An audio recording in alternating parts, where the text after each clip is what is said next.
بسم اللہ الرحمن الرحیم۔ السلام علیکم فیلو لرنرز۔ ہمارا سفر جاری ہے کنزیومر بینکنگ کے حوالے سے، جو ہم کچھ چیزیں جاننے کی کوشش کر رہے ہیں، اور آج انشاءاللہ ہمارا لیکچر نمبر 40 ہوگا۔ اس میں ہماری کوشش ہوگی کہ یہ جو ٹاپک جو اس وقت ہم کور کر رہے ہیں مارگیج فائنانس کے حوالے سے، ہاؤسنگ فائنانس ان پاکستان، ہم اس کو مکمل کر سکیں۔ پچھلے لیکچر میں ہم نے آپ کے ساتھ کچھ پالیسیز کی بات کی تھی، کچھ پروسیجرز کی بات کی تھی، اور ہم نے آپ کو کے ساتھ کچھ چیزیں شیئر کی تھیں جو پاکستان میں بینک سامپل کے طور پر ایک ایگزامپل ہم نے آپ کے ساتھ شیئر کیا تھا، جو نارملی پاکستان میں بینکس آپریٹ کر رہے ہیں اور جو مارگیج کے پروڈکٹس آفر کرتے ہیں، سروسز دیتے ہیں، اس کے حوالے سے ہم نے کچھ چیزیں آپ کے ساتھ ڈسکس کی تھیں۔ پچھلے لیکچر میں پہلے ہم نے آپ کے ساتھ کچھ پروڈکٹ فیچرز کی بات کی تھی۔ یہ جو مارگیج کا پروڈکٹ ہوتا ہے، اس کے جو سیلینٹ فیچرز ہیں وہ کیا ہیں۔ نارملی اس میں ہم بات کرتے ہیں کسٹمر ٹائپ کی، پھر اس میں بات ہوتی ہے کہ آپ نے کتنا اماؤنٹ منیمم اور میکسیمم رکھنا ہے۔ تو نارملی بینک یہاں پر 5 لاکھ سے لے کر 2 کروڑ 20 ملین تک ہوتا ہے۔ اس کے بعد اس میں مختلف اور فیچرز ہوتے ہیں، لائک اس میں مارک اپ ریٹ کی ہم نے بات کی تھی کہ یہ فلوٹنگ ریٹ ہوتا ہے، اس کے ساتھ فکس کے بھی چانسز ہوتے ہیں، لیکن جو کہ ایک پریکٹس دیکھی گئی ہے وہ فلوٹنگ ریٹ کے حوالے سے ہے۔ اور اس کے بعد اس میں جو کولیٹرل کا کانسیپٹ ہے کہ آپ بینک کو جو کولیٹرل ایک طرح سے سیکورٹی پرووائڈ کرتے ہیں ایز اے کسٹمر، وہ وہی پراپرٹی ہوتی ہے جس کو بینک فائنانس کر رہا ہوتا ہے۔ ظاہر ہے اس کولیٹرل کا ہونا ضروری ہے، ادروائز یہ ایڈوانس جو ہے وہ انسیکیورڈ ہو جائے گا، جس کی وجہ سے اس کے پیرامیٹرز ڈفر کر جاتے ہیں۔ اس کے ساتھ ساتھ اس میں ڈیٹ ایکوٹی کی بات ہوتی ہے، اور اکارڈنگ ٹو اسٹیٹ بینک پروڈینشلز یہ ہوتا ہے 85-15، لیکن نارملی جو بینک فکس کرتے ہیں وہ 80-20 کے حوالے سے ہوتا ہے۔ پھر اس میں ڈسبرسمنٹ کی بات ہوتی ہے کہ ڈسبرسمنٹ ٹرانچز میں ہوتا ہے، اور ٹرانچز کا کانسیپٹ یہ ہے کہ وہ لون جو کہ ایک کنسٹرکشن کے لیے دیا جا رہا ہے وہ یکمشت نہیں دیا جاتا، بلکہ وہ کنسٹرکشن کے سٹیجز کے ساتھ لنک ہوتا ہے، اس لیے وہ ڈسبرس ہوتا ہے مختلف ٹرانچز کے اندر۔ لیکن اس کے برعکس اگر لون لیا جا رہا ہے آؤٹ رائٹ پرچیز کے لیے، تو ظاہر ہے اس میں پھر یکمشت ٹوٹل پیمنٹ کرنی پڑتی ہے۔ تو یہ ایک طرح سے ڈسبرسمنٹ کا کانسیپٹ تھا۔ اس کے ساتھ ساتھ اس میں پھر جو فیچرز میں اور چیزیں آتی ہیں، اس میں سٹیٹس ہوتا ہے کسٹمر کا، اس کو پاکستانی نیشنل ہونا چاہیے، یا اس کے ساتھ ساتھ وہ اگر پاکستان نان ریزیڈنٹ پاکستانی ہے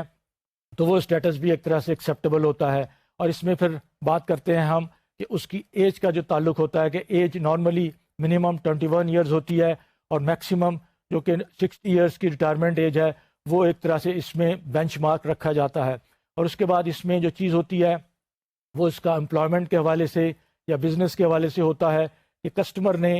اگر سروس میں ہے، انوالو ہے، وہ سیلریڈ پرسن ہے، تو کم از کم اس کی 2 سال کی سروس ہونی چاہیے، اور اس 2 سال میں 1 سال کرنٹ امپلائر کے ساتھ ہونا چاہیے۔ یا اس کے برعکس اگر وہ سیلف امپلائڈ پروفیشنل ہے یا سیلف امپلائڈ بزنس مین ہے، تو پھر اس میں 2 سال کی کنڈیشن ہے کہ وہ 2 سال سے اس پروفیشن یا اس بزنس میں انوالو ہو۔ اور پھر اس میں آخر میں ہم 2 اور پوائنٹس تھے فیچرز میں جو ہم نے ڈسکس کیے تھے۔ ایک پرسنل گارنٹی کے حوالے سے تھا، یہ وہ آسپیکٹ ہے جس میں یہ دیکھا جاتا ہے کہ اگر بینک جو بارڈر لائن کیسز ہیں اس میں اگر ایڈیشنل سیکیورٹی کے طور پہ، ایڈیشنل کمفرٹ کے طور پہ کوئی گارنٹی لینا چاہتا ہے ایسے سورس سے جو بینک کو ایکسیپٹیبل ہے، تو ایک یہ بھی ایک اس کے اندر آسپیکٹ ہوتا ہے۔ اور اس میں آخری چیز جو تھی وہ ری پیمنٹ کی ٹرمز کا حوالہ تھا، اور جس میں امورٹائزیشن کا کانسیپٹ ہے کہ ایکول منتھلی انسٹالمنٹس جو کسٹمر پے کرتا ہے وہ فیچرز کا حصہ ہوتا ہے۔ اور اس میں ظاہر ہے کسٹمر کو یہ بتانا ضروری ہوتا ہے کہ یہ جو وہ ایکول منتھلی انسٹالمنٹ ری پے کر رہا ہے، بینک کا لون واپس کر رہا ہے، اس منتھلی ایکول انسٹالمنٹس کے اندر کچھ پورشن جو ہوتا ہے وہ مارک اپ کا ہوتا ہے، اور کچھ پرنسپل ری پیمنٹ کا ہوتا ہے۔ یہ کسٹمر کو ایجوکیٹ کرنا، کسٹمر کو بتانا بہت ضروری ہے کہ یہ تھوڑا سا ٹرکی ایشو ہوتا ہے جس میں اکثر کسٹمر جو ہے نا وہ کنفیوز رہتے ہیں۔ ضرورت اس چیز کی ہے آن بیہاف آف دا بینکس، جو ان کی بینکس کے کنسرن لوگ ہیں، کہ کسٹمر کو پراپرلی اس حوالے سے ایجوکیٹ کریں۔ یہ چیزیں جو فیچرز نارملی، اور اس کے علاوہ کچھ اور فیچرز بھی بینکوں کے ہوتے ہیں، لیکن یہ وہ چیزیں ہیں جس کو آپ یہ کہہ سکتے ہیں کہ ایک مارگیج فائنانس کا جو پروڈکٹ ہے اس کے یہ سیلینٹ فیچرز ہیں۔ اس کے بعد ہم نے پروسیجرز کی بات کی تھی۔ پروسیجرز کے حوالے سے ظاہر ہے ہم نے آپ کو یہ بتایا کہ وہ پالیسیز جو ہم نے شروع میں آپ کو بتائی تھیں، جب اس کی امپلیمنٹیشن کا وقت آتا ہے، جب ایک طرح سے اس کو ایکشن میں لانے کا بات آتی ہے تو پھر پروسیجرز کی کلیئرٹی ہونی چاہیے. کنسرنڈ اسٹاف کو، کنسرن ڈپارٹمنٹ کو، کنسرن سیکشن کو یہ پتہ ہونا چاہیے کہ یہ جو پالیسیز ہیں اس کی امپلیمنٹیشن کیسے ہوگی. اور اس میں پہلی چیز جو ہم نے آپ کے ساتھ ڈسکس کی وہ تھا ایک طرح سے پری اپروول پروسیس. پری اپروول پروسیس میں جو ٹیمیں ہوتی ہیں جو انوالو ہوتی ہیں وہ سیلز کی ٹیم ہوتی ہے، اور جو کریڈٹ پرپوزل ڈیولپ کر رہے ہوتے ہیں in order to present it to the credit committee for approval, یہ وہ ٹیمز ہوتی ہیں. اور یہ ظاہر ہے جب کریڈٹ پرپوزل بنانے سے پہلے کسٹمر کو اپروچ کرتے ہیں اور کسٹمر سے کچھ ڈاکومنٹس لیے جاتے ہیں جو ہم نے آپ کو بتائے تھے. یہ تقریباً 14 کے قریب ڈاکومنٹس ہوتے ہیں جو اس کے اندر انوالو ہوتے ہیں. اس میں میجر ڈاکومنٹس جو ہوتے ہیں جو کسٹمر سے لیے جاتے ہیں وہ ایک طرح سے لون اپلیکیشن فارم ہوتا ہے. یہ نارملی بینکس بہت ڈیٹیل میں بناتے ہیں. اس کے مختلف کالمز ہوتے ہیں جس کے اندر ایک بینک کسٹمر کا پروفائل سامنے آتا ہے اور کسٹمر ایک طرح سے اس کو سائن کرتا ہے اور ایک طرح سے وہ اتھینٹیکیٹ کرتا ہے، وہ انڈرٹیکنگ دیتا ہے کہ جو اس کے اندر ڈیٹیلز دی گئی ہے وہ ایکوریٹ ہے، وہ صحیح ہے اور کسی قسم کی کنسیلمنٹ نہیں ہے. اس کے بعد ظاہر ہے جو اور ڈاکومنٹس جو میجر ہیں وہ اکاؤنٹ اوپننگ فارم ہے جو کہ کسٹمر کا اور بینک کا ایک ایگریمنٹ ہوتا ہے ریلیشن شپ کے حوالے سے. فوٹوگرافس ہوتی ہیں، CNIC کی کاپی ہوتی ہے جو نادرا سے ویریفائی ہوتی ہے، اور اس کے ساتھ ساتھ سیلری کا جو ایک امپلائمنٹ کا جو ایک لیٹر ہوتا ہے وہ ہوتا ہے. اور BBFS کا کانسیپٹ ہے جو اسٹیٹ بینک کی ریکوائرمنٹ ہے، بیسک بورورز فیکٹ شیٹ، اس کے اندر بھی کسٹمر کا ایک بریف سا پروفائل ہوتا ہے. تو یہ انیشلی ڈاکومنٹس لینے کے بعد پرپوزل پریپیئر کیا جاتا ہے اور پھر وہ کریڈٹ کمیٹی کو یا مختلف جو آتھرائزیشن کے لیولز ہیں اپروول کے حوالے سے depending on the loan amount یہ ان کو پریزنٹ کیا جاتا ہے. اور جب یہ اپروول ہو جاتا ہے تو پھر یہ اپروول کا جو اپرووڈ لمٹ ہوتی ہے یا اپرووڈ لون ہوتا ہے وہ پھر ایک طرح سے کیٹ کو جاتا ہے. کیٹ کا ہم نے آپ کو بتایا تھا ایک بہت اہم رول ہے اور اس کو ہم کریڈٹ ایڈمنسٹریشن ڈپارٹمنٹ کا نام دیتے ہیں. کیٹ جو ہوتا ہے اس کی ذمہ داریوں میں میجر یہ ہے کہ جارا جو اپرووڈ پروسیس اس کے پاس آیا ہے، جو اس کے پاس لمٹ آئی ہے، اس کے جو ریکوائرمنٹس ہیں اس کو فلفل کرنے کے لیے، اس کو انشور کرنے کے لیے جب تک کیٹ سیٹسفائی نہیں ہوگا یہ ڈسبرسمنٹ نہیں ہوگی. لون جو ہے in the form of feeding the limit in the customer account اور crediting the loan account in the current اور saving account of the customer, کیٹ کی ذمہ داریوں میں شامل ہے. اور خاص طور پہ مارگیج کے حوالے سے جو اہم ترین چیز ہے وہ ہے کہ بینک نے جو پراپرٹی ہے اس کے اوپر اپنا ٹائٹل جو ہے وہ ایک طرح سے ٹرانسفر کرنا ہے اور اس کو پرفیکٹ کرنا ہے. اس میں بہت ساری ایکسٹرنل ایجنسیز انوالو ہوتی ہیں. اس میں ظاہر ہے جو کیڈ ہے اس کا تعلق جو لیزون ہوتا ہے وہ لائر کے ساتھ ہوتا ہے، ویلیویٹرز کے ساتھ ہوتا ہے. اور اس میں ڈفرینٹ باڈیز ہیں جو گورنمنٹ کی باڈیز ہیں جس میں آپ کہہ لیں کہ تحصیلدار ہوتا ہے، کچہری کا اس میں بہت کام ہوتا ہے. اس کے اندر مختلف ہاؤسنگ اتھارٹیز ہوتی ہیں، یا اگر ہم بات کریں LDA کی، KDA کی یا CDA کی، وہ لوگ اس میں انوالو ہوتے ہیں. تو اس حوالے سے وہ ان ساری فارمیلٹیز کو دیکھیں کہ وہ فلفل ہو رہی ہیں نہیں ہیں یا نہیں، تاکہ الٹیمیٹلی جب ڈسبرسمنٹ کی جائے تو ساری چیزیں ان آرڈر ہوں. اور یہاں پر اکثر بینکنگ کمیونٹی میں ایک بات کہی جاتی ہے کہ لون کی ڈسبرسمنٹ سے پہلے آپ کسٹمر سے جو کچھ سائن کروا لیں گے فرینکلی وہ سائن کر دے گا، لیکن ونس دا لون از ڈسبرسڈ، اس کو لون مل گیا اور کوئی چیز رہ گئی ہے تو پھر آپ اس کے پیچھے پیچھے پھر رہے ہوں گے. پریکٹیکلی جب ہم اس چیز کو دیکھتے ہیں جو ریئل لائف کیسز سامنے آتے ہیں تو اس میں ضرورت اس چیز کی ہے کہ کیٹ جب یہ ساری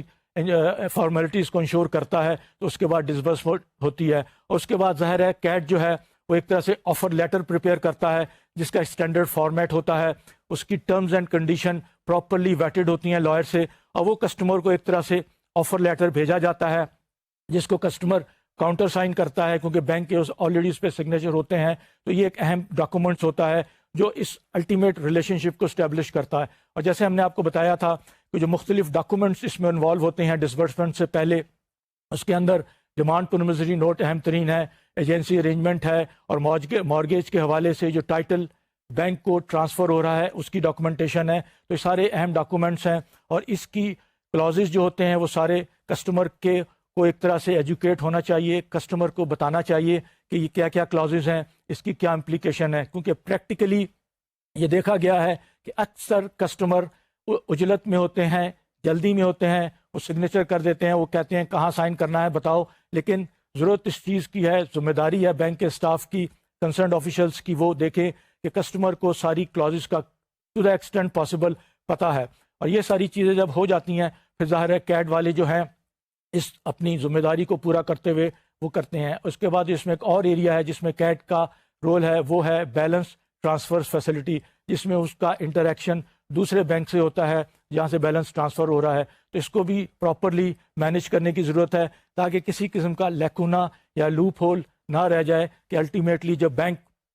پے آف کرتا ہے دوسرے بینک کو اور ڈاکومنٹ سارے لیتا ہے، اس میں ٹائٹل کی پرفیکشن، اس میں ظاہر ایک تھوڑا سا ٹائم گیپ ہوتا ہے، لیکن اس ٹائم گیپ کو مینیج کرنے کی ضرورت ہے. اور اس کے بعد کیٹ کی ذمہ داریوں میں ایک اور ذمہ داری ہے کہ وہ منتھلی ایکسیپشن رپورٹ جنریٹ کرتے ہیں جو سینئر مینجمنٹ کو پریزنٹ کی جاتی ہے، جس میں اوور آل پورٹ فولیو کو یہ دیکھا جاتا ہے کہ وہ کہاں سٹینڈ کرتا ہے، کہاں ایکسیپشنز ہیں، اس کی ہیلتھ کیا ہے. تو یہ ساری چیزیں کیٹ کے حوالے سے ہم نے آپ کے ساتھ ڈسکس کی تھیں. آخر میں ہم نے آپ سے بریفلی جو چیز ڈسکس کی تھی وہ سروے کے حوالے سے تھی جو پاکستان میں کنزیومر رائٹ کمیشن ہے،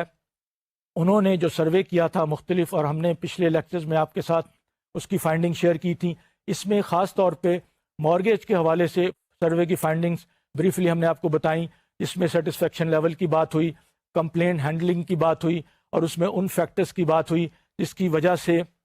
کسٹمرز جو ہیں ایک بینک کو چوز کرتے ہیں مارگیج فائنینسنگ کے لیے، یا کیا چیزیں ہوتی ہیں جو ایک طرح سے ان کو انکلائن کرتی ہیں اسی ایک بینک سے ڈیل کرنے کے لیے. تو اوور آل اس سروے کی فائنڈنگ سے جو چیز سامنے آئی، نٹ شیل میں سمرائز اگر اس کو کیا جائے تو وہ یہی تھا کہ بینکس کو بہت زیادہ امپرومنٹ کی ضرورت ہے اپنے اس ایریا میں، اور ظاہر ہے کسٹمرز کو نارملی کمپلینز رہتی ہیں اور ان کا سیٹسفیکشن لیول جو ہے وہ فرینکلی ایک مڈل میں آتا ہے، وہ بہت ہائی نہیں ہے، اور بینکس کی آبجیکٹیو ہونے چاہیے کہ اس سیٹسفیکشن لیول کو آگے بڑھائیں. آئیے جب ہم اب آگے بڑھتے ہیں، مارگیج کے حوالے سے ہم بات کرتے ہیں، تو ہم جیسے میں نے آپ سے اکثر کہا ہے کہ ہماری جو اسٹڈی ہے، ہماری جو لرننگ ہے، وہ ایک طرح سے اسٹیٹک نہیں ہونی چاہیے، وہ اس صورت میں نہیں ہونے چاہیے کہ ہم انفارمیشن گیدر کر رہے ہیں. اب یہاں ہمیں ایک سوال کرنا چاہیے کہ جو مارگیج انڈسٹری ہے پاکستان میں ان پرٹیکولر اور گلوبلی ان جرنل، اس کی اس وقت کنڈیشن کیا ہے، یہ کنڈیشن کا معلوم کرنا، اور اس کے بیسس پہ اگلے آنے والے وقتوں کے لیے دیکھنا کہ یہ مارگیج انڈسٹری کے حالات کیا ہوں گے، یہ جاننا ضروری ہے. اور اس لیے ہم آئیے اب یہ دیکھتے ہیں، ایک گلوبل اسٹڈی ہوئی ہے ریسنٹلی، یہ مڈ 2009 میں یہ اسٹڈی کنڈکٹ کی گئی تھی، اور اس کے 3 یا 4 مہینے بعد اس کے رزلٹ جب سامنے آئے اور رزلٹ پبلش ہوئے، اور یہ اسٹڈی جو کنڈکٹ کی گئی تھی اس میں ریٹیل بینکنگ کو ایک طرح سے فوکس کیا گیا تھا. یہ اسٹڈی ہر سال کنڈکٹ کی جاتی ہے ریٹیل بینکس کی، لیکن اس سال انہوں نے خاص طور پر ریٹیل بینکنگ کے حوالے سے مارگیج انڈسٹری کو فوکس کیا، اس کی پرائسنگ کی بات کی، اور اس میں اراؤنڈ 50+ بینکس انوالو تھے from Europe, America and Japan. یہ ریٹیل بینکرز تھے جو بہت زیادہ ایکٹیو تھے خاص طور پہ مارگیج فائنینسنگ میں. تو یہ اسٹڈی کے جو فائنڈنگز ہیں، ایک بہت لیڈنگ کنسلٹنسی فرم ہے اور یورپ کا ایک ایسوسیشن ہے جو مارگیج کے حوالے سے کسٹمرز کو اور اس کے اندر لیزون کرتی ہے، انہوں نے مل کے جوائنٹلی یہ اسٹڈی کنڈکٹ کی تھی. ضروری ہے کہ ہم گلوبل پرسپیکٹو کو بھی دیکھیں کہ گلوبلی مارگیج انڈسٹری کہاں پر ہے، کیونکہ اس کی امپلیکیشن الٹیمیٹلی پاکستان میں بھی ہوگی. ہم یہ اکثر بات مینشن کرتے ہیں کہ اگر ہم امریکہ کے سرکمسٹانسز کی بات کریں، جاپان کے سرکمسٹانسز کی بات کریں، یا یورپ کے سرکمسٹانسز کی بات کریں، تو وہاں اور ہمارے پاکستان کے سرکمسٹانسز میں کافی ڈفرینس ہے. ویلڈ پوائنٹ ہے، لیکن ساتھ ساتھ یہ ذہن میں رکھنا ضروری ہے کہ بہت سے آسپیکٹس ایسے ہوتے ہیں جو کہ کامن ہوتے ہیں، اور اس مارگیج کے حوالے سے ضرورت اس چیز کی ہے کہ ان آسپیکٹس کو دیکھا جائے، کیونکہ جب گلوبلی جو ٹرینڈ سامنے آئیں گے وہ پاکستان کو بھی امپیکٹ کریں گے، پاکستان کی مارگیج انڈسٹری کو، ہاؤسنگ فائنانس انڈسٹری کو بھی ایک طرح سے افیکٹ کریں گے، اور جو پاکستان کے بینکس ہیں،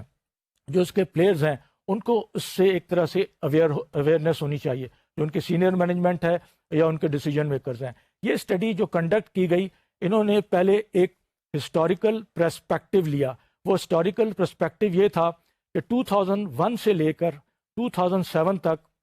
جو مارگیج انڈسٹری تھی وہ اس کے اندر ایک بڑی ریپڈ گروتھ آئی، اس کا والیوم بہت بڑھتے چلے گئے، اور اس کو دیکھا گیا کہ یہ ایٹ ٹائمز بہت سی کنٹری میں اس کا جو پرسنٹیج لیول تھا as compare to G D P, وہ جی ڈی پی سے بھی ایکسیڈ کر گیا تھا۔ مثال کے طور پر امریکہ میں یہ فگر مور دین 100% تھی، یو کے میں بھی یہ فگر جو تھی مارگیج انڈسٹری کی وہ اراؤنڈ 90% تھی آف دا جی ڈی پی۔ تو ان فگر سے، ان نمبر سے آپ اندازہ لگا سکتے ہیں کہ مارگیج انڈسٹری میں گروتھ کتنی ریپڈ ہوئی۔ لیکن اس کے ساتھ ساتھ جو ایک ٹرینڈ سامنے آیا، جو ایک چیز دیکھی گئی کہ 2003 کے بعد 2007 تک مارگیج انڈسٹری کی پروفٹیبلٹی میں ایک طرح سے ڈکلائن آنا شروع ہوا، ایک طرح سے اس اندر ریڈکشن شروع ہوئی، اور جو اس کے خاص طور پر نیٹ انٹرسٹ مارجن کا کانسیپٹ ہے، وہاں دیکھا گیا کہ بینک کے جو اسپریڈز ہیں وہ کم ہونا شروع ہوئے۔ اس کی وجہ یہ تھی کہ کمپٹیشن بہت زیادہ بڑھ گیا تھا، بہت سے زیادہ نئے پلیئر انٹر ہو رہے تھے، اور چونکہ اس بزنس کے اندر کافی زیادہ ریٹرنز تھے، پروفٹیبلٹی تھی، تو نئے نئے پلیئرز آ رہے تھے، اور ایگزسٹنگ پلیئرز بھی ایک طرح سے اور نئے پروڈکٹس آفر کر رہے تھے۔ لیکن یہ پروفٹیبلٹی کا جو ٹرینڈ تھا، ڈکلائن جاری رہا۔ اس کو کسی حد تک میٹیگیٹ کیا گیا، کمپنسیٹ کیا گیا والیوم بڑھا کے۔ جو ایکٹیو پلیئرز تھے انہوں نے والیوم بڑھا کے، جس کو ہم کہتے ہیں ٹرن اوور کے اوپر انہوں نے پیسہ ایک طرح سے بنایا، پیسہ ارن کیا۔ لیکن جو ویلیو کریشن کا کانسیپٹ تھا اس کے اندر کوئی بہت امپرومنٹ نہیں آئی، اور یہ ٹرینڈ ظاہر ہے 2007 تک دیکھا گیا، اور بینک اس میں ظاہر ہے اسٹرگل کر رہے تھے۔ اب 2008 میں جب جو ایک طرح سے سب پرائم مارگیج کا کرائسس آیا، جس کو آپ اردو میں ہم کہتے ہیں ساری بساط الٹ کے رکھ دی، سب چیز ایک طرح سے چینج ہو گئی، پوری انڈسٹری کے ڈائنامکس بالکل جسے کہنا چاہیے چینج ہو گئے۔ اور اس کے بعد جو چیزیں سامنے آئیں وہ ہم سب جانتے ہیں کہ اس کرائسس نے ساری دنیا کو لپیٹ میں لیا۔ پہلے بینکنگ سیکٹر اس کا ایک طرح سے لپیٹ میں آیا، پھر ساری دوسرے کنٹریز کے دوسرے سسٹمز کے بینکنگ اور فائنینشیل سیکٹرز اس کی ایک طرح سے زد میں آئے، اور اس کے بعد over all global economic slow down دیکھنے میں آیا، جس کے اثرات 2009 کے اینڈ تک دیکھے جا رہے ہیں۔ جب یہ چیز سامنے آئی، اور یہ جو اب ہم مارکیٹ کی بات کرتے ہیں، تو مارکیٹ اب یہاں سٹینڈ کرتی ہے، جس کو ہم نے یہ دیکھنا ہے کہ اس وقت مارکیٹ کی چینج سچویشن کیا ہے، اور اس چینج سچویشن کو بیس بنا کر اس کو مد نظر رکھ کے اب ہم نے آگے 5 سال میں کس طرح آپریٹ کرنا ہے۔ تو اس کا جو فیکٹرز ہیں جو امپورٹنٹ ہیں، جس کو اگر ہم یہ کہیں کہ وہ اس حالات میں تبدیلی لے کے آئے ہیں، وہ کیا آئے ہیں؟ وہ 4 فیکٹرز ہیں جس نے اس چیز کو امپیکٹ کیا ہے، مارگیج انڈسٹری کو امپیکٹ کیا ہے، اور مارگیج انڈسٹری کی پروفٹیبلٹی کو امپیکٹ کیا ہے۔ اور in order to manage the profitability, ان 4 فیکٹرز کو مد نظر رکھنا ضروری ہے۔ پہلا فیکٹر لاجیکلی جو ہے وہ گلوبل اکنامک سلو ڈاؤن ہے، اس لیے کہ ایک جو کنسٹرکشن کی جو انڈسٹری ہے، مارگیج کی جو انڈسٹری ہے، یہ اس کے ساتھ بہت سارے سب سیکٹرز انوالو ہیں، تو ساری جو انٹر ڈپینڈنسیز ہیں، جو انٹر لنکیجز ہیں، اس کی وجہ سے گلوبل سلو ڈاؤن کی وجہ سے ظاہر ہے اب بینکوں کے لیے وہ والیوم جنریٹ کرنا، وہ ریونیو جنریٹ کرنا پاسبل نہیں رہا۔ تو پہلا میجر فیکٹر یہ ہے۔ دوسرا جو میجر فیکٹر ہے وہ ہے کاسٹ آف فنڈنگ کا۔ کاسٹ آف فنڈنگ ظاہر ہے بینکنگ میں ہم سب جانتے ہیں، آپ کے ساتھ اکثر ڈسکس ہوا ہے کہ کاسٹ آف فنڈنگ کا فیکٹر جب آپ کے سامنے ہوگا، اور کاسٹ اگر ہائی ہو جائیں گی تو اکارڈنگلی آپ کو اپنی پرائسنگ کو ایڈجسٹ کرنا پڑے گا، اور یہ دیکھنا پڑے گا کہ وہ پرائسنگ کسٹمر کو سوٹ کرتی ہیں یا نہیں۔ تو جب کاسٹ آف فنڈنگ کیوں بڑھ گئی، اس کی وجوہات کیا ہیں؟ اس میں ظاہر ہے ایک تو کیپٹل کی ریکوائرمنٹ ہے۔ اب آپ نے according to the new regulations capital advocacy کے حوالے سے، جس میں بازل 2 کا کانسیپٹ ہے، اس کو بھی آپ نے دیکھنا ہے، اور ساتھ ساتھ جو پہلے سورسز بینک کو چیپر فنڈنگ کے اویلیبل تھے سیکورٹائزیشن کے حوالے سے، اب اس کی اویلیبلٹی ایک طرح سے سسپیکٹ یا مشکل ہو گئی ہے۔ تو یہاں پر اس حوالے سے فنڈنگ کاسٹ جو بینکوں کی بڑھ گئی ہے، تو یہ بھی امپیکٹ ڈالتی ہے پروفٹیبلٹی پہ جو مارگیج کے لیے ہے۔ اور اس کے اندر جو تیسرا فیکٹر ہے جو اگین بہت اہم ہے، وہ ہے کاسٹ آف رسک۔ اس سارے کرائسس نے ہمیشہ آپ کو بار بار اس چیز کو مینشن کیا گیا، ریپیٹ کیا گیا کہ رسک فیکٹر اب ابھر کے سامنے آیا ہے، اور رسک کو مینیج کرنا، اور اس مینجمنٹ میں اوور آل ایک کاسٹ انوالو ہے، اور اس کاسٹ کو آپ اپنے کاسٹ اسٹرکچر میں، جو آپ کا اوور آل کاسٹ اسٹرکچر ہے، اس کے اندر جب تک اکاؤنٹ فار نہیں کریں گے، بلٹ ان نہیں کریں گے، تو آپ کی ٹرو کاسٹ سامنے نہیں آئے گی۔ تو کاسٹ آف رسک بھی ایک طرح سے اب بہت اہم ہے، اور اس کو بینکوں نے مد نظر رکھنا ہے اور اس کو فوکس کرنا ہے۔ اور اس کے بعد جو چوتھا ایلیمنٹ ہے وہ یہ ہے کہ بینکس ریگولیٹرز اب دیکھ رہے ہیں کہ اس انڈسٹری میں کنزیومر پروٹیکشن کے حوالے سے بہت زیادہ بات ہو رہی ہے۔ ہم نے آپ کو ایک لیکچر میں اگر یاد ہو تو ہم نے امریکہ میں ایک کنزیومر پروٹیکشن ایجنسی کی بات کی تھی، اور یہ ایک ٹرینڈ اب دوسرے ممالک میں بھی آ رہا ہے کہ وہ یہ کہتے ہیں کہ جو کنزیومرز ہیں اور خاص طور پہ فائنینشیل سیکٹر میں ان کے رائٹس کی پروٹیکشن کے لیے پراپر ریگولیشنز ہونے چاہیے۔ مثال کے طور پر پاکستان میں بھی اسٹیٹ بینک اس حوالے سے بہت ایکٹیو ہے کہ یہ جو پری پیمنٹ کا کانسیپٹ ہے مارگیج لونز میں، کہ ایک کسٹمر اپنے لون کو پری پے کرنا چاہتا ہے، وقت سے پہلے پے کرنا چاہتا ہے، تو نارملی بینکس یہاں پر ایک پنلٹی چارج کرتے ہیں، چارج کسٹمر سے لیتے ہیں۔ تو یہ خیال کیا جاتا ہے کہ یہ انجسٹ ہے، اس چارج کا نہیں ہونا چاہیے، اس لیے کہ ایک کسٹمر اگر وقت سے پہلے پیمنٹ کر رہا ہے تو بینک کے لیے تو ایڈوانٹیج ہے کہ بینک کو اس کے فنڈز واپس مل رہے ہیں، اور یہ بینک کی اپنی ثوابدید پہ ہے کہ وہ کس طرح اپنے ان فنڈز کو اس جو میچیورٹی مس میچ کو مینیج کرتے ہیں، تاکہ وہ کسٹمر کے اوپر برڈن نہ ڈالیں، کسٹمر سے ایک طرح سے پنلٹی چارج کر کے اس کو ریکور نہ کریں۔ ان کا اپنا جو ایک طرح سے کیش فلو ہے، جو اپنی ان کی جو ریونیوز اور اس کے ساتھ ان پٹ اور آؤٹ پٹ ہے، اس کو دیکھنے کی ضرورت ہے۔ تو یہ جو فیکٹرز ہے، اسی طرح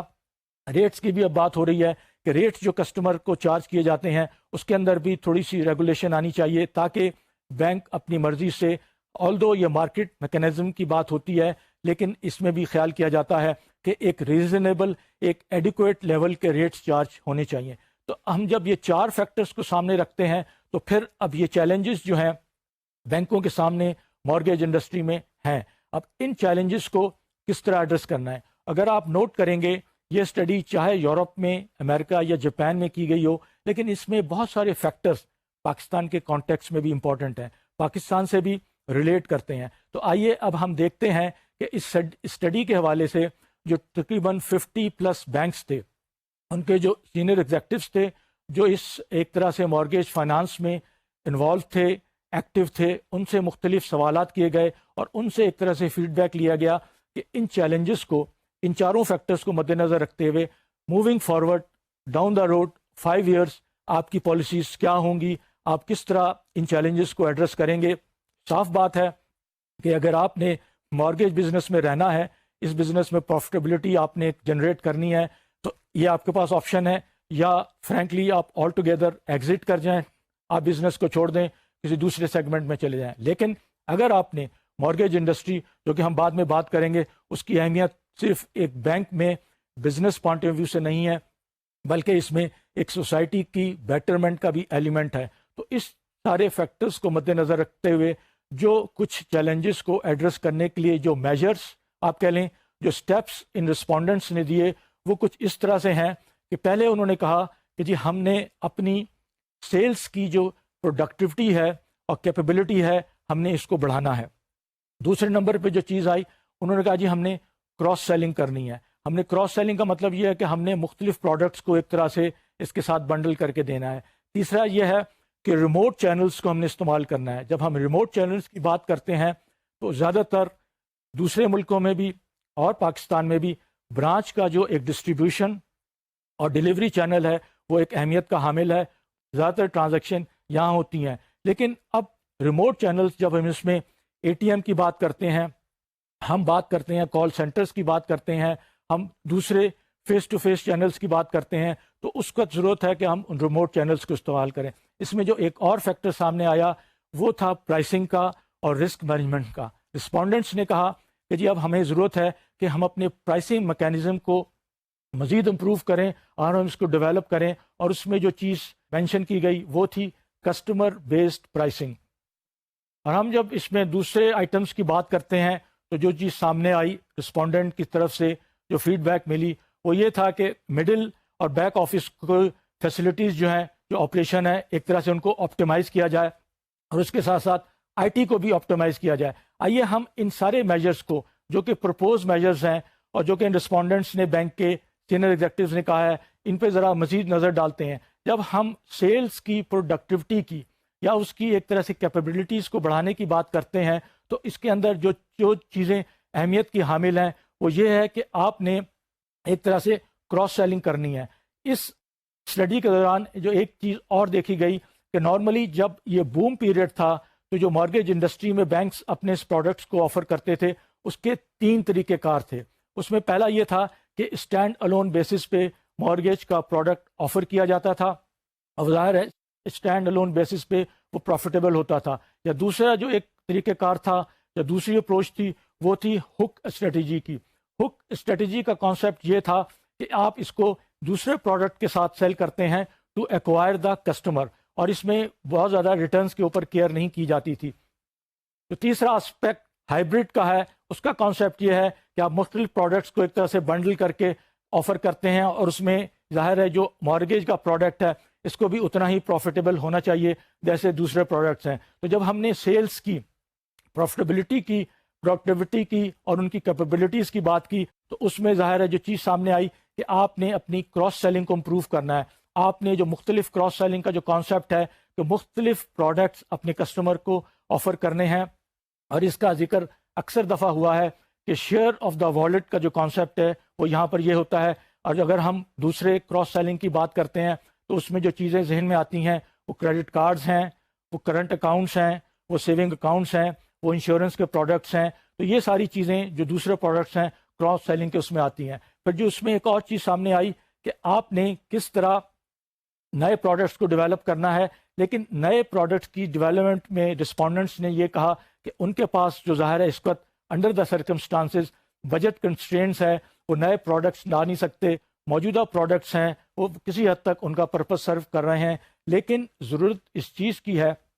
ان پروڈکٹس کو ایک طرح سے جو نان فائنینشیل پروڈکٹس ہیں اس کے ساتھ انٹروڈیوس کر کے زیادہ ریونیو جنریٹ کرنے کی پاسبلٹیز کو ایکسپلور کیا جائے, یا اس کے ساتھ ساتھ کچھ اور جو پیکیجز ہیں اس کو بنڈل کر کے ایک طرح سے اس کے اندر انکارپوریٹ کیا جائے. تو یہ چیزیں جو تھیں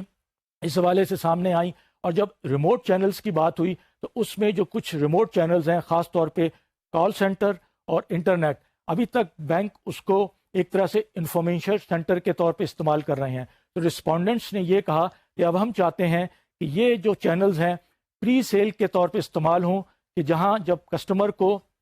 ٹارگیٹ کیا جائے, کسٹمر کو آئیڈینٹیفائی کیا جائے تو ان چینل کے تھرو کیا جائے, اور ایکچولی جب سیلز ڈیل کنکلوڈ ہوں تو وہ آ کے برانچ کے اندر ہوں. تو ان ریموٹ چینلز کو ویسے بھی کیونکہ اس میں بینک کی فکسڈ انویسٹمنٹ انوالو ہے, اس کو اور زیادہ پروڈکٹیو بنانے کے لیے اور آپ کی سیلز اور مارگیج کی پروفیٹیبلٹی کو امپروو کرنے کے لیے آپ نے اس کی یوٹیلائزیشن کو میکسیمائز کرنا ہے. اس کے بعد جو تیسرا آئٹم ہم نے آپ کے ساتھ ڈسکس کیا تھا میجرز کے حوالے سے جو یہ کنٹمپلیٹ کر رہے ہیں یہ رسپونڈنٹس جن کی اسٹڈی ہوئی تھی, وہ تھا پرائسنگ کا اور رسک مینجمنٹ کا. پرائسنگ میں بات کی گئی کسٹمر بیسڈ پرائسنگ, یہ ایک امپورٹنٹ کانسیپٹ ہے اور یقیناً آپ نے مارکیٹنگ کے کورس میں اس کو پڑھا ہوگا, لیکن بریفلی آئیے ہم یہ بات کرتے ہیں کہ جب ہم کہتے ہیں کہ pricing should be customer based تو اس کا مقصد کیا ہے, اس کا پیچھے اسپرٹ کیا ہے, اس کا کانسیپٹ کیا ہے. تو اس کو اگر ہم بریفلی سمپل ٹرمز میں ڈیفائن کریں کمپیئر کرتے ہوئے کہ نارملی جو پرائسنگ ڈٹرمن ہوتی ہے وہ کاسٹ پلس فیکٹر پہ ہوتی ہے, کہ جو پرائس ایک پروڈکٹ کی یا سروسز کی ڈٹرمن کی جاتی ہے اس کے سامنے جو ڈٹرمن کرنے والا ایک طرح سے مینیجر ہوتا ہے یا جو ذمہ دار ایک طرح سے سٹاف ہوتا ہے وہ اپنی کاسٹ کو مد نظر رکھتے ہوئے اس کے اندر سرٹن مارک اپ ایڈ کر کے پرائس ڈٹرمن کر لیتا ہے. یہ بظاہر بہت سمپل کانسیپٹ ہے اور زیادہ تر یہی پریولنٹ ہے, لوگ اسی میکینزم کو استعمال کرتے ہیں, لیکن اس پرٹیکولر اپروچ کے اندر کچھ ڈرا بیکس ہیں. خاص طور پہ یہ ڈرا بیکس یہ ہیں کہ آپ اس میتھڈ کے ذریعے ہو سکتا ہے آپ اپنے پروڈکٹ کو اوور پرائس کر دیں. اگر آپ اوور پرائس کریں گے تو آپ مارکیٹ شیئر لوز کریں گے, آپ کسٹمر لوز کریں گے, آپ ریونیو لوز کریں گے. یا دوسری صورت میں آپ اس کو انڈر پرائس بھی کر سکتے ہیں. انڈر پرائس کریں گے تو اس کا بھی امپیکٹ وہی آئے گا ایڈورس آپ کی سیل کے اوپر, آپ کے ریونیو کے اوپر. تو ان ڈرا بیکس کو جو بظاہر یہ سمپل ہے مد نظر رکھتے ہوئے جو دوسرا کانسیپٹ سامنے آیا جو alternate price based customer based pricing کا, وہ ہے ای وی سی کا کانسیپٹ. جب ہم ای وی سی کی بات کرتے ہیں تو ای وی سی جو ہے economic value for customer is in a way alternate to جو نارمل جو ایک کاسٹ پلس کا جو پرائسنگ کا جو ایک طرح سے کانسیپٹ ہے, جو اسٹریٹجی ہے, اس کے مقابلے میں یہ کسٹمر بیسڈ ایک طرح سے اپروچ ہے. اور ظاہر ہے جب ہم نے بات کی کہ ان چیزوں کو مد نظر رکھنا ضروری ہے کہ کسٹمر بیسڈ پرائسنگ میں آپ کمپیٹ کرتے ہیں اپنے پروڈکٹس اور سروسز کے ساتھ، اور کسٹمر کو وہ ویلیو پرووائڈ کرتے ہیں جو اس کو as compare to your competitors product ملتی ہے. تو اس کا طریقہ کار مختصراً سمپلی یہ ہے کہ آپ پہلے آئیڈینٹیفائی کریں کہ آپ اپنے پروڈکٹ سے یا اپنی سروس سے کسٹمر کو کیا ویلیو پرووائڈ کر رہے ہوں گے as compare to your competitors, اور اس کے بعد میں آپ نے اس کو ایک طرح سے کوانٹیفائی کرنا ہے. کوانٹیفائی کر کے جب آپ اس پوزیشن میں آئیں گے کہ کیا وہ ویلیو اس کا کسٹمر کے لیے جو انسینٹیو ہے as compare to your competing products جو ہے کہ وہ کیوں اس طرح شارٹ فال یا اس کے اندر جو ایک طرح سے سرپلس ہوگا وہ کس طرح جنریٹ ہوگا. اس کی ایک کانکریٹ مثال اس طرح دیتے ہیں کہ ایک پروڈکٹ ایک کمپنی ایک طرح سے جو سیل کرتی ہے تو کسٹمر کو وہ $200 سے کاسٹ کرے گا. اس کے برعکس اس پروڈکٹ کو استعمال کرنے میں over the life of the period اس کو $600 کی سیونگ ہوگی.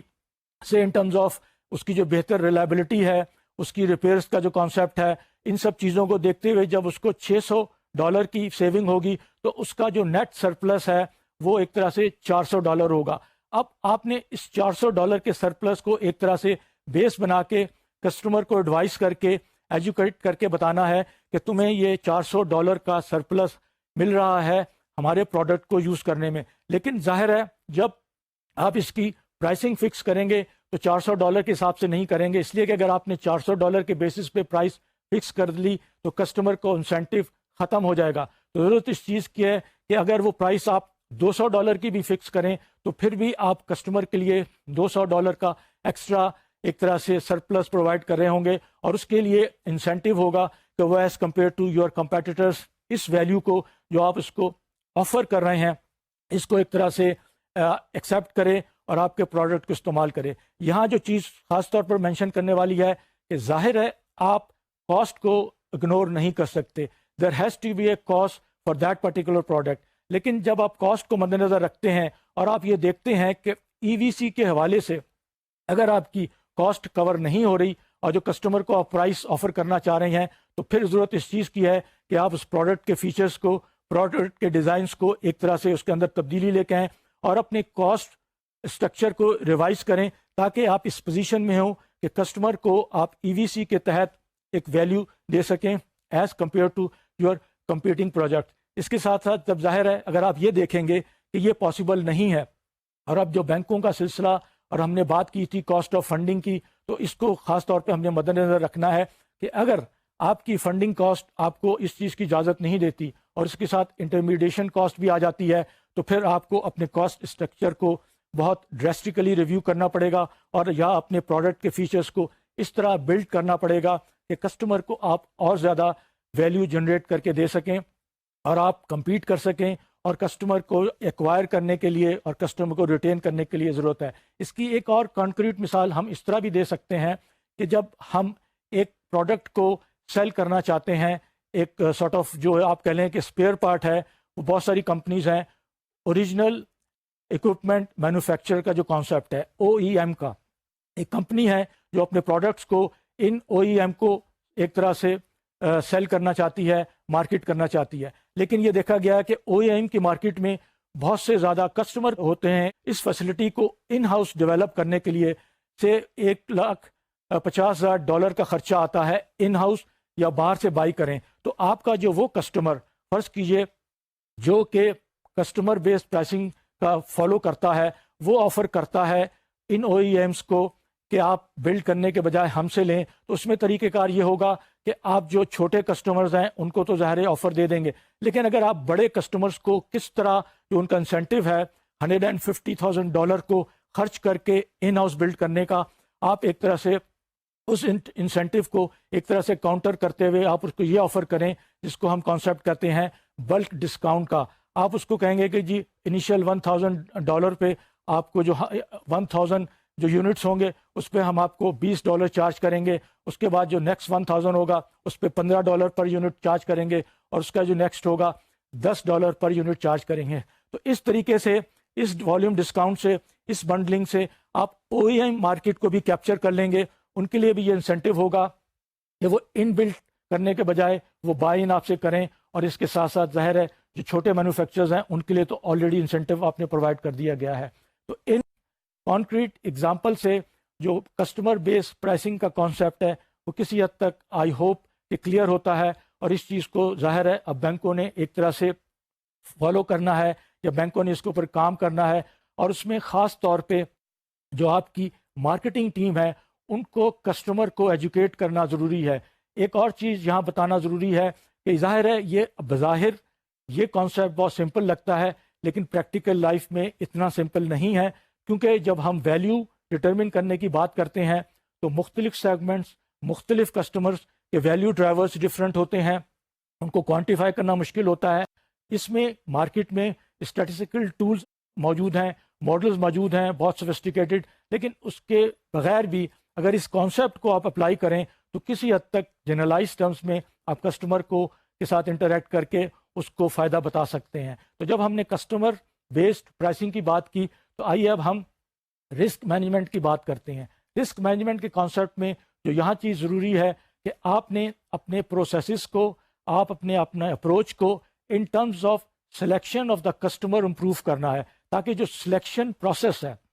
اس کے اندر آپ رسک فیکٹر کو انکارپوریٹ کریں، اس کو اس طرح بلٹ ان کریں کہ انیشلی جو پہلے سلیکشن پروسیس میں بہت سی چیزوں کو آپ اوور لک کرتے تھے، جس کی وجہ سے رسک کا فیکٹر جو ہے وہ وہاں پر ایک طرح سے ایڈریس نہیں ہوتا تھا. تو اب آپ کو ضرورت ہے کہ آپ اس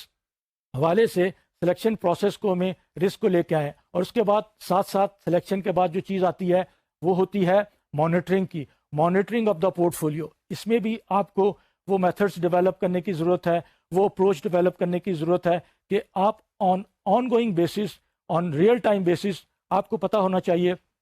کہ آپ کی پورٹ فولیو کی ہیلتھ کیا ہے، کہاں سٹینڈ کرتا ہے. اور اگر آپ کو یاد ہو ہم نے ERM کے کانسیپٹ میں جو ڈیش بورڈ کی بات کی تھی، اسکور کارڈ کی بات کی تھی، وہی کانسیپٹ ہے جو یہاں اپلائی ہوتا ہے رسک مینجمنٹ کے حوالے سے. تو جب یہ چیزیں ہم دیکھتے ہیں تو اس کے بعد جو نیکسٹ ہم نے آئٹم اس میں کہا تھا وہ ہم نے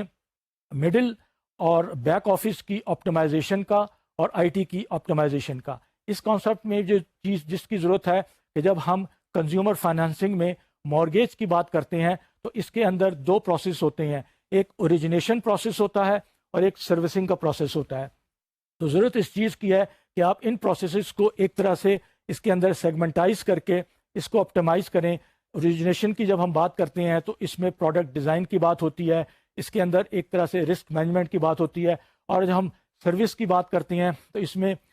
جو چیز سامنے آتی ہے وہ لیٹیگیشن ہے اور ریکوری ہے. تو ان کو سیگریگیٹ کر کے اسی کے حوالے سے جو آپریشن ہے آپ کس حد تک اس کو جیوگرافیکلی آپٹیمائز کر سکتے ہیں، اپنے بیک آفس کو کس حد تک آپ اس کو آؤٹ سورس کر سکتے ہیں، آؤٹ شور کر سکتے ہیں. تو یہ آلٹرنیٹیوز ہیں جو رسپونڈنٹس نے بتائے، لیکن ظاہر ہے انہوں نے اس چیز کو ہائی لائٹ کیا، اس چیز کو مینشن کیا کہ ہم ان ایریاز میں بھی کام کر رہے ہیں، اور اس کے بغیر آپٹیمائزیشن کے بغیر یہ مقصد حل نہیں ہو سکتا. اور جب ہم IT آپٹیمائزیشن کی بات کرتے ہیں تو جو جس میں سامنے آتی ہے کہ آپ کا جو لوکل سیٹ اپ ہے، اگر آپ کا جو پلیٹ فارم ہے اس کے اندر بہت سی ڈپلیکیشن ہو رہی ہے، اگر آپ اس کو کنسالیڈیٹ کر لیں تو نہ صرف آپ کاسٹ کٹنگ کریں گے، کاسٹ امپروو کریں گے، بلکہ اوور آل جب ہم کسٹمر ویو کی بات کرتے ہیں، کسٹمر کا ایک طرح سے میکرو ویو کی بات کرتے ہیں، اس میں آسانی ہو جائے گی. اور آپٹیمائز آپ اس میں بھی جیوگرافیکل آپٹیمائزیشن کی بات ہو رہی ہے، اور اس میں ہم اگر ایک آپ کو اگزامپل دیں، پاکستان میں کچھ بینکس ہیں جہاں ان کے IT سینٹر اس حوالے سے کنزیومر بینکنگ کے حوالے سے پاکستان میں آپریٹ کر رہے ہیں، لیکن ان کا مین ہب جو ہے وہ نارملی سنگاپور یا ہانگ کانگ میں بیس کرتا ہے. تو اس سے بہت ساری ایسے بینیفٹس ملتے ہیں، کاسٹ افیکٹو بھی ہوتا ہے، اور آن ریئل ٹائم بیسس آپ اپنے ڈیٹا کو کیپچر کر کے اکارڈنگ اپنی پالیسیز بنا سکتے ہیں. تو یہ جو IT آپٹیمائزیشن کا کانسیپٹ ہے اس طرح اس کو ہم مد نظر رکھتے ہیں. اور ہم جب IT آپٹیمائزیشن کی بات کرتے ہیں تو یہ بات کلیئر ہو جاتی ہے کہ کس طرح ہم نے اس اہم آسپیکٹ کو بھی مد نظر رکھتے ہوئے سارے فیکٹرز کو کرنا ہے. اب جب ہم نے سارے جو 5 6 یا 7 جو ہم نے آپ کے ساتھ ڈسکس کیے،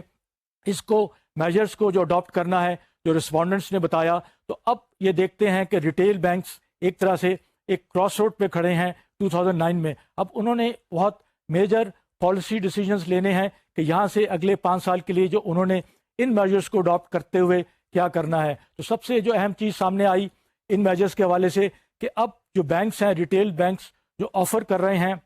مارگیج کی فیسلٹیز، وہ اسٹینڈ الون بیسس پہ نہیں کر سکتے، اس لیے کہ اب حالات بدل گئے ہیں. پہلے چونکہ مارگیج ایک گروتھ انجن تھا، گروتھ ڈرائیور تھا، اور آپ کا جو کریڈٹ بیس ماڈل تھا جس کی وجہ سے آپ ریونیو جنریٹ کرتے تھے اور آپ فنڈنگ کاسٹ کی پرواہ نہیں کرتے تھے. آپ اپنی ٹریجری سے بورو کر لیتے تھے یا انٹر بینک میں جا کے آپ بورو کر لیتے تھے، کیونکہ اس وقت آپ کو ریٹرنز اتنے زیادہ مل رہے تھے تو وہ آپ کو ایک طرح سے میٹر نہیں کرتا تھا. لیکن اب اس نئے ماڈل کے تحت یہ دیکھا گیا ہے کہ آپ کو ہائبرڈ اپروچ لینی ہے. آپ نے ہائبرڈ اپروچ لے کر آپ نے اس مارگیج کے پروڈکٹ کو آگے بڑھانا ہے، اس کی پروفٹیبلٹی کو سسٹین کرنا ہے. اس کو دوبارہ اگر اس لیول پہ آپ کم از کم نہیں لا سکتے تو ایک ڈیسنٹ لیول پہ واپس لے کے آئیں. اس میں وہ بینک اب خاص طور پہ ان کی اہمیت ہو جائے گی جو کہ ڈپازٹ بیسڈ ہیں، جن کے پاس ایک اپنا ڈپازٹ کا بہت بڑا بیس ہے، ڈپازٹ مکس ہے ان کے پاس، اور ڈپازٹ مکس کی وجہ سے ان کی جو فنڈنگ کاسٹ ہے وہ ایک اتنی کمپیٹیٹیو ہے کہ وہ اگر مارگیج کے پروڈکٹس کو مارکیٹ میں لے کے جاتے ہیں تو وہ کمپیٹیٹیو پرائسنگ اپنے کسٹمر کو آفر کر سکتے ہیں. اس کے ساتھ ساتھ جب ہم یہ چیزیں دیکھتے ہیں تو پھر وہی بات سامنے آتی ہے کہ اسٹینڈ الون بیسس پہ اب پروفٹیبلٹی جو ہے ایک مارگیج یونٹ کی وہ پاسبل نہیں ہے، اور وہ بینک جن کا ڈپازٹ کا ایک طرح سے بیس ہے وہ ان کو ایڈوانٹیج ہے. اور پاکستان میں ظاہر ہے دیکھا گیا ہے کہ بینکس نارملی ڈپازٹ کی بات تو کرتے ہیں لیکن ڈپازٹ پروڈکٹس کے حوالے سے، اس کے اندر کسٹمرز کو انسینٹیو دینے کے حوالے سے، سیونگ کے حوالے سے ان کے ایفرٹس جو کہ ہونے چاہیے اس نیچر کے حوالے سے، اس ارجنسی کے حوالے سے وہ نظر نہیں آتے. تو اگر وہ بینک خاص طور پہ پاکستان میں جو مارگیج کی اس یونٹ کو، مارگیج کے سیگمنٹ کو، مارگیج کی بزنس کو آگے بڑھانا چاہتے ہیں اور اس کے اندر کنٹریبیوٹ کرنا چاہتے ہیں تو وہ ان کو ان میجرز کو سامنے رکھنا پڑے گا. پھر ہم یہ بھی دیکھتے ہیں کہ اس میں وہ بینکس جو سٹینڈ الون کرنے کی کوشش کرتے ہیں، پاکستان میں صرف ایک ادارہ ہے جو گورنمنٹ کی طرف سے ہے جو صرف ہاؤس بلڈنگ کی بات کرتا ہے. ظاہر ہے اب اس کو ایک طرح سے یہ کنسٹرینٹ اس کے سامنے آ رہے ہیں اور اس کے لیے ظاہر ہے یہ پاسبل نہیں ہے. لیکن وہ بینکس جو مارگیج کی فیسلٹیز آفر کر رہے ہیں ان کے لیے یقیناً اپرچونیٹیز ہیں کہ وہ ان سارے ایریاز کو مد نظر رکھتے ہوئے اپنی اس کو آپٹیمائز کریں، اپنے ایفرٹس کو بڑھائیں اور اپنی جو ان کی جو اپروچ ہے اس کے اندر ایک میجر چینج لے کے آئیں. جب ہم نے ساری بات کی تو آئیے پھر ہم جب بھی بات کرتے ہیں اس کو ایک کانٹیکسٹ میں بات کرنا چاہیے کہ اس کا ایک کانٹیکسٹ کیا ہے. ہم اگر اس کو اس کانٹیکسٹ میں لیں کہ جو ہاؤسنگ سیکٹر ہے، اور جب ہم نے اگر آپ کو یاد ہو بیس آف دا پیرامڈ کی بات کی تھی تو اس میں ہاؤسنگ سیکٹر کی ایک اہمیت ہے. یہ ایک بہت بڑا base of the pyramid 4 billion plus کی جب ہم نے آپ کے ساتھ کچھ لیکچرز میں شیئر کیا تھا کہ وہ لوگ کیا ہیں، ان کی کیا نیڈز ہیں، ان کی کیا ریکوائرمنٹس ہیں، ان کا کیا ایک طرح سے اسپینڈنگ لیول ہے. تو اس میں جو ہاؤسنگ سیکٹر ہے یہ ایک طرح سے ٹرانسپورٹیشن سے زیادہ، انرجی سے زیادہ اور ٹرانسپورٹیشن سے کم ہے، لیکن اٹس اے میجر سیکٹر. اور اراؤنڈ 352 بلین ڈالرز کا آپ یہ کہہ لیں کہ یہ ایک طرح سے جو اسپینڈنگ ہوتی ہے جس کے اندر مارگیج پیمنٹس ہیں، امپیوٹیڈ رینٹس ہیں، ریپیئرز ہیں، یہ مارکیٹ ہے. اور in a country like India this is around to the extent of 62 billion dollars. تو یہ وہ جو بیس آف پیرامڈ کے مختلف سیگمنٹس ہم نے آپ سے ڈسکس کیے تھے جس میں پاکستان بھی شامل ہے. ان کے لیے اس کی اہمیت ہو جاتی ہے کہ جو مارگیج فائنانسنگ کا جو ایریا ہے وہ بینکس جو مائکرو فائنانس میں حالانکہ انوالو نہیں ہیں، کمرشل بینکس ہیں، لیکن ان کو چاہیے کہ اپنی اسٹریٹجیز کو ایک طرح سے نئی اسٹریٹجیز کو ڈیولپ کریں، اڈاپٹ کریں. اور اس کا جو بیس آف پیرامڈ کا جو پاکستان میں ہاؤسنگ کی ریکوائرمنٹ ہے اس کو مد نظر رکھتے ہوئے اپنے پروڈکٹس کو، اپنی پالیسیز کو ڈیولپ کریں تاکہ وہ اس سیگمنٹ کو بھی اپروچ کر سکیں. یہاں جو چیز مینشن کرنا ضروری ہے وہ یہ ہے کہ پاکستان کی 30% پاپولیشن جو ہے جس کو ہم کہتے ہیں کچی آبادیوں میں رہتی ہے. یہ کچی آبادیوں میں جو لوگ رہتے ہیں ان کے پاس آپ کو پتہ ہے کہ وہ جو جس جگہ پہ رہ رہے ہوتے ہیں ان کے اوپر ٹائٹل نہیں ہوتا، ان کی ملکیت نہیں ہوتی اور وہ کبھی بھی وہاں سے ہٹائی دیے جا سکتے ہیں. تو ضرورت اس چیز کی ہے کہ یہ جو کچی آبادیاں ہیں جس کو اسکواٹر سیٹلمنٹس کا نام بھی دیا جاتا ہے، ان کے اوپر فوکس کر کے یہاں کے رہنے والے لوگوں کو ایک طرح سے کر کے ٹارگٹ کیا جائے اور اس چیز کو ایک طرح سے کوشش کر کے ان کو اپروچ کر کے ان کو وہ ٹائٹل دلوا کے یا ان کو فارملائز سیکٹر میں لا کے اس میں جہاں تک ہم ہاؤسنگ کی نیڈس کی بات کرتے ہیں. ہم نے آپ کو بتایا اس کی نیڈس ہیں, اس کی ڈیمانڈ ہے, اس کا پوٹینشیل ہے. اور اس میں جو ہم نے رپورٹ جو آپ کے ساتھ ڈسکس کی تھی IFC کی, اس میں خاص طور پہ پاکستان کا ذکر اس طرح سے ہے کہ پاکستان میں ایک یونیک سچویشن ہے as compare to neighbouring countries like Bangladesh اور انڈیا, کہ پاکستان میں زیادہ تر لوگ جو ہیں وہ اربن ایریاز میں ہیں. اس سیگمنٹ کے لوگ وہ ایک طرح سے نان اربن ایریاز, ولیجز میں یا آپ کہہ لیں قصبوں میں نہیں ہیں, بلکہ میجر سٹیز کے اندر کنسنٹریٹ کرتے ہیں. تو اس حوالے سے ان کو ایڈریس کرنے کی ضرورت ہے. اور انہوں نے پاکستان میں ایک NGO کا ذکر کیا. وہ NGO جو ہے خاص طور پہ ہاؤسنگ ڈیولپمنٹ کے حوالے سے کام کر رہا ہے, اور انہوں نے ٹو دی ایکسٹینٹ آف, آپ سن کے میرے خیال سے حیران ہوں گے, $700 جو تقریباً 56,000 روپیہ بنتا ہے, 55 یا 60,000, اس کے حوالے سے انہوں نے لوگوں کو لو کاسٹ ہاؤسنگ پرووائڈ کی ہے. اور اس میں $125 جو ہے انیشیل ڈاؤن پیمنٹ ہوتی ہے, اور باقی جو ہے $575 جو ہے وہ 8 ایئرس میں ایکول منتھلی انسٹالمنٹس میں ایک طرح سے ری پے کرنا پڑتا ہے, جو کہ پر منتھ $14 سے زیادہ نہیں بنتا. تو یہ انہوں نے ڈیولپ کیا ہے آئیڈیا, اور وہ بڑا سکسیسفل ہے. اور وہ کافی کمیونٹیز میں جا کے, کافی لوکلز علاقوں میں جا کے انہوں نے اس چیز کو کیا ہے. اور اس کا سکسیس ریٹ دیکھتے ہوئے کچھ کمرشل بینکس بھی جو پاکستان میں ہیں وہ بھی اس بزنس ماڈل کو دیکھ رہے ہیں. وہ بھی ایک طرح سے انٹرسٹ انہوں نے شو کیا ہے کہ ہم بھی اس سیکٹر میں آ کر کس طرح کنٹریبیوٹ کر سکتے ہیں, اور کس طرح آپ بزنس کیس بنا کے اس کے اندر ایک طرح سے اہمیت حاصل کر سکتے ہیں. جو یہاں جو چیز بتانے کی ضرورت ہے کہ جب ہم کچی آبادیوں کی بات کرتے ہیں, اس کا ایک اپنا ڈائنامکس ہے. جو سب سے زیادہ اہم چیز یہ ہے کہ یہ انفارمل سیکٹر ہے. جو کچی آبادیوں میں لوگ رہتے ہیں, ظاہر ہے ان کی نیڈز وہی ہوتی ہیں, لیکن ہوتا یہ ہے کہ جب گورنمنٹ کی طرف سے کوئی سوشل اسکیمز آتی ہیں تو چونکہ جن جگہوں پہ رہ رہے ہوتے ہیں یہ اس سے محروم ہو جاتے ہیں کہ ان کے پاس فارمل ٹائٹل نہیں ہوتا, جس کو ڈیٹ کیپٹل کا نام دیا گیا ہے. سارے ڈیولپنگ کنٹریز میں, انڈر ڈیولپڈ کنٹریز میں یہ ہیوج ڈیٹ کیپٹل ہے, جس کو پیرو کے اکانومسٹ ڈی سوتو نے بھی مینشن کیا تھا کہ یہ جو کانسیپٹ ہے ڈیٹ کیپٹل کا, اگر اس کو ایکٹیویٹ کر لیا جائے تو کتنی زیادہ ویلیو جنریٹ ہو سکتی ہے. اور اس کے ساتھ ساتھ جو اور اس کے اندر ڈرا بیکس ہیں, جو کنسٹرینٹس آتے ہیں, جو کچی آبادیوں میں لوگ رہتے ہیں ان کو جو سیوک ایمینٹیز ہوتی ہیں کہ اگر ان کو سیوریج لائن پرووائڈ کرنی ہے, ان کو الیکٹریسٹی کا کنیکشن دینا ہے, ان کو گیس کا کنیکشن دینا ہے, ان کو پانی کا کنیکشن دینا ہے, تو وہاں پر یہ پرابلمز ہو جاتی ہیں کہ لوگوں کے پاس جو کہ جن جگہوں پہ رہ رہے ہیں ان کا کوئی ٹائٹل نہیں ہے, تو پھر ان سے اگر آپ نے کوئی چارجز لینے ہیں, چاہے وہ چارجز کتنے نامنل کی نہ ہو, وہ مشکل پیدا ہو جاتی ہے. تو ضرورت اس چیز کی ہے کہ پاکستان کے جو بینکس ہیں اس سیکٹر کو بھی مد نظر رکھیں. وہ اپنا جو انہوں نے ایک بنایا ہوا ہے کہ بڑے شہروں میں بڑے کسٹمرز کو ٹارگٹ کرنا ہے, وہ اس سیکٹر کو بھی دیکھیں. اس کے اندر بہت پوٹینشیل ہے, اور اس کے لیے ظاہر ہے اپنی پالیسیز کو اڈاپٹ کرنے کی, نئی پالیسیز کو ایک طرح سے اس کے اندر ان ڈیپتھ جانے کی ضرورت ہے, اور ایک اسٹرکچر ڈیولپ کرنے کی ضرورت ہے. تو پھر آپ ظاہر ہے ایک کنٹریبیوشن کر سکیں گے اپنی اکانومی کے لیے, جس کو ہم کہتے ہیں کہ کارپوریٹ سوشل رسپانسبلٹی کو بھی آپ ایک طرح سے پرفارم کر رہے ہوں گے. تو اس کو جب ہم سارے کانٹیکس میں دیکھتے ہیں, اور پاکستان میں ظاہر ہے اس چیز کی اہمیت ہے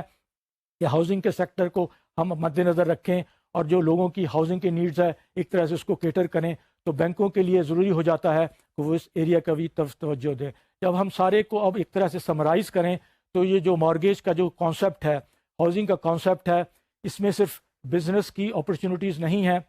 اس میں صرف پروفیٹیبلٹی کا کانسیپٹ نہیں ہے, بلکہ اس میں آپ کمیونٹی کو بھی ایک طرح سے سروس پرووائڈ کر رہے ہوتے ہیں. تو اس کے بعد اب ہم اس کو کنکلوڈ کرتے ہوئے جو ہمارا انشاءاللہ اگلا ٹاپک ہے وہ ہوگا آٹو لون کے حوالے سے.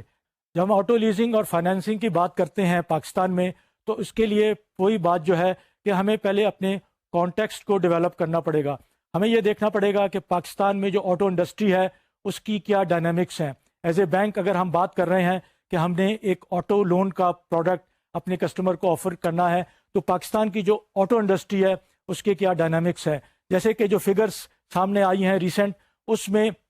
Auto industry as a whole 2.8% GDP میں کنٹریبیوٹ کرتا ہے. اس کے ساتھ ساتھ جو ایبسولوٹ فگر ہے وہ $3.6 بلین کی ہے, جو انڈسٹری والے کہتے ہیں کہ ہم ایک طرح سے GDP میں کنٹریبیوٹ کرتے ہیں. اور اس کے ساتھ ساتھ اس کے اندر جو ایک اور چیز ہے کہ وہ جو مینوفیکچرنگ کا جو سیکٹر ہے اس کے اندر اس کا contribution to the extent of 16% ہے. تو یہ جو نمبرز ہیں یہ اس کی اہمیت کو اجاگر کرتے ہیں اور یہ بتاتے ہیں کہ یہ انڈسٹری کتنی ڈائنامکس ہے, یہ کتنی امپورٹنٹ ہے. اور بینکوں کے لیے جب پروڈکٹس کی ڈیولپمنٹ اور سروس آفر کرنے کی بات آتی ہے